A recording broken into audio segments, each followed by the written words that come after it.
Okay, Jesus said in Matthew 5:19, do and teach God's law.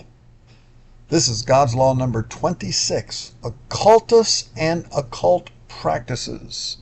Hello everybody, welcome. I'm Jim McCotter.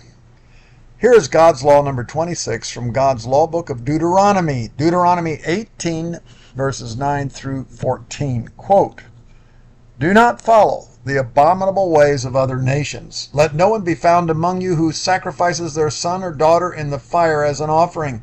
And do not let your people practice fortune-telling or use sorcery or interpret omens or engage in witchcraft or cast spells or function as mediums or psychics or call forth the spirits of the dead.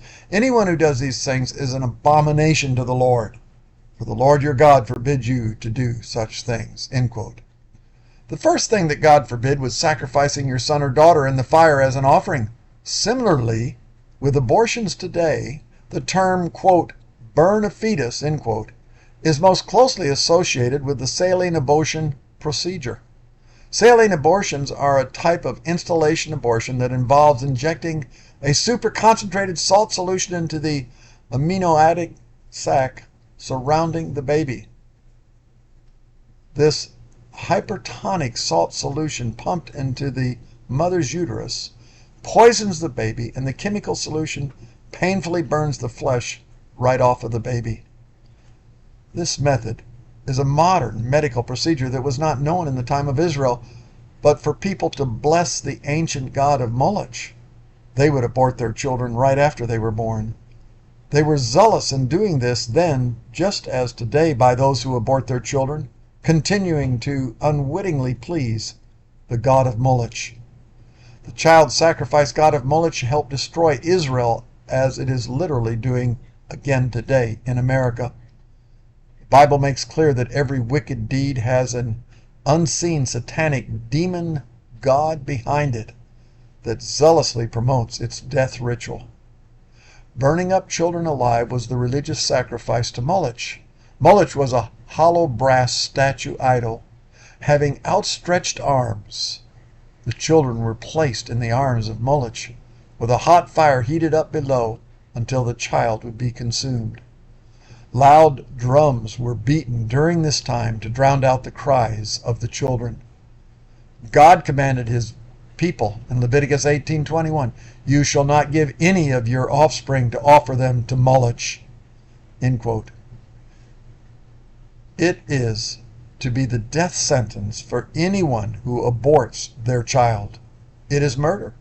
Leviticus 20, verse 2 through 5 says, quote, any Israelite or any foreigner residing in Israel who sacrifices any of their children to Molech is to be put to death. And if the people of the community ignore those who offer their children to Molech and refuse to execute them, I myself will turn against them and their families. End quote. Did you hear what this verse said? If the people of the community ignore child sacrifice, God says he will turn against them and their families. That may be happening in America. Christians are to rule a nation and, quote, destroy the wicked people, end quote, who abort and murder children, or Christians will learn from the wicked ruling.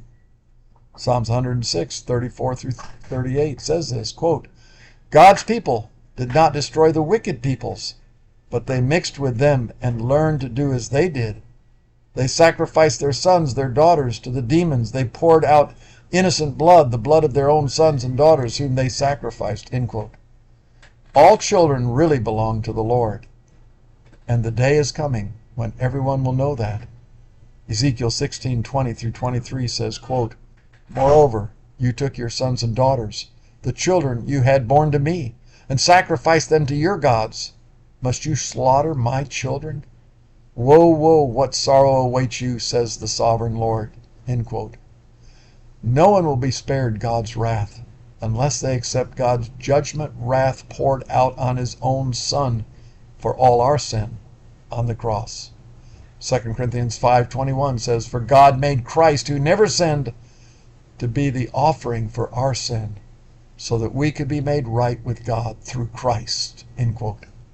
After God condemns the demonic sacrifice of children, he proceeds to condemn a host of other demonic activities. Quote, "And do not let your people practice fortune-telling or use sorcery or interpret omens or engage in witchcraft or cast spells or function as mediums or psychics or call forth the spirits of the dead. Anyone who does these things is an abomination to the Lord, for the Lord your God forbids you to do such things." End quote. All of these are playing with the devil and his demonic underworld. They are all dangerous and, quote, "on the wide road that leads to destruction," end quote, according to Jesus. For that reason, God protects his people, declaring capital punishment for those whose business it is to, quote, "practice," end quote, and promote any of these demonic activities. Exodus 22:18 says, "Do not allow a witch to live," end quote. Leviticus 20:27 says, "Men and women among you who act as mediums or who consult the spirits of the dead must be put to death by stoning. They are guilty of a capital offense," end quote. These capital crimes would also include conjurers, spellcasters, diviners, divinationers, voodooists. It would include also promoting Ouija boards or other such demonic assist tools. A nation is blessed that rids itself of all demonic occultists.